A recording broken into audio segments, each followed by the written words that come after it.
Abdullah Dadaşzadə deyir ki, Peyğəmbərin evlilikləri haqqında nə deyə bilərsiniz? Abdullah qardaşım, bu məsələ çox geniş bir məsələdir. Peyğəmbərin evlilikləri ilə bağlı məsələ. Yəni birincisi, bir məsələni dəqiqləşdirməliyik ki, ümumiyyətlə Peyğəmbərin yaşadığı dövrdə evlilik necə idi? Hansı mənaya gəlirdi?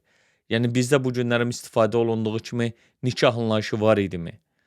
Yoxsa onların özlərinin müxtəlif nikah deyilə biləcək bəzi məqamları var idi. Bunların hər birindən ayrı-ayrı fərqli şəkillərdə mi istifadə olunurdu?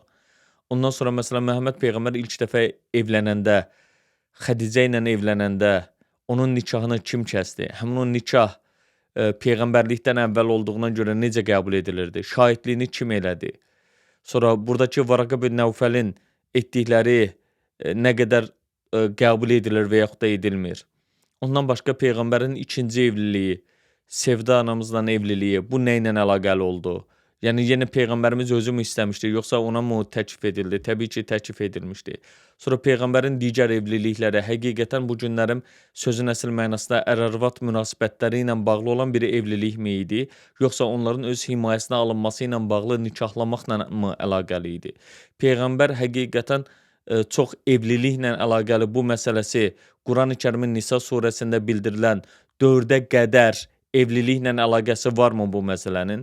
Bəziləri iddia eləyirlər ki, var, bəziləri iddia eləyirlər ki, yoxdur. Əslində oradakı 4-ə qədər evlilik də deyil. Əslində 2-2, 3-3, 4-4-dən gedir söhbət. Eyni söz Quran-ı Kərimdə təkcə bir də Fatih surəsinin 1-ci ayəsində keçir.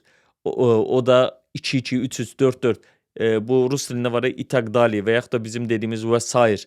Yəni davamı gələn bir məsələdir. Yəni Peyğəmbər özü Quran ayəsinə zidd mi getdi? Hətta bəzi rəvayətlərdə deyirlər ki, güya 4-dən çox xanımı olan insanlar var idi. Bu ayə gələndən sonra xanımlarından boşadılar. Yaxşı, o xanımların günahı nə idi? Bu ayə əgər kişilərin haqqını mı qorudu, yoxsa qadınları mı qoruyurdu? Yəni bunu düzgün təhlil eləmək lazımdır. Yoxsa necə gəldi bir cavab verməyimiz doğru deyil. Yaxşı, burada mən bir dəfə o məsələni gündəmə gətirdim. Sadəcə olaraq hələlik o mövzuya çox toxunmuram. Bunu da mənim ərəb dilini bilməməyimlə əlaqələndirdilər. Orada fənkihu sözünü məsələn evlənin və yaxud da evləndirin yazılış forması və yaxud da həqiqətən bunu evlənmək mənasında mı, evləndirmək mənasında mı işlədildiyi nəzərə alınmalıdır. Çünki ayənin əvvəlində yetim qızlardan, yetimlərdən söhbət getməyin məsələyə aidiyyəti olduğu müəyyənləşdirilməlidir. Ondan sonra Quran-ı Kərimdəki Nur surəsindəki ayə ilə də əlaqələndirib düzgün nəticə çıxarmaq olar. Amma təəssüflər olsun ki, Peyğəmbərin evliliklərini bəzən tənqid və yaxud da tənə eləyirlər. Amma bunlara baxdığımız zaman bu tənqidlərin bir çoxunun həqiqətən yersiz olduğunun şahidi olacaq. Amma bir şey də unutmayaq ki, Məhəmməd Peyğəmbər özü hər şeydən əvvəl bir insan idi. İkinci tərəfi hər şeydən əvvəl həmin o cəmiyyətdə yaşayan bir ərəb idi. Bundan başqa da Allahın Peyğəmbəri idi. Yəni, insan olaraq verdiyi qərarlar var, ərəb olaraq verdiyi qərarlar var. Həmin o adət-ənənəyə görə verdiyi qərarları var idi və Peyğəmbər olaraq Allahın buyurduqlarını yerinə yetirmək məcburiyyəti var idi. Ona görə bunları nəzərə alaraq danışmalıyıq, dostlar.